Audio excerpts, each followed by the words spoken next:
కొమరం భీం ఆసిఫాబాద్ జిల్లాలో గత 4 రోజులుగా ఎడతెరపు లేకుండా కురుస్తున్న భారీ వర్షాలకు జిల్లా వ్యాప్తంగా లోతట్టు ప్రాంతాల చెరువులు తలపిస్తున్నాయి. వాగులు, ఊర్రెలు ఉప్పొంగి ప్రవహిస్తూ ఉండడంతో కొన్ని గ్రామాలకు రాకపోకలు నిలిచిపోయాయి.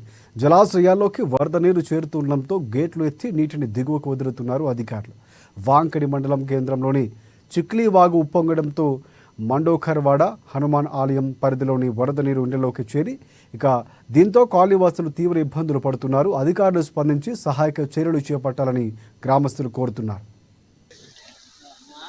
వాంకడి మండలం కిరిడి గ్రామంలో ఇది ఒక వాగులా తలపించినటువంటి ఒర్రె. ఈ రోజు కురిసినటువంటి భారీ వర్షాలకి గ్రామం అంతా స్తంభించినటువంటి పరిస్థితి. అంటే ఊరు మధ్యలో ఉన్నటువంటి ఒర్రెది.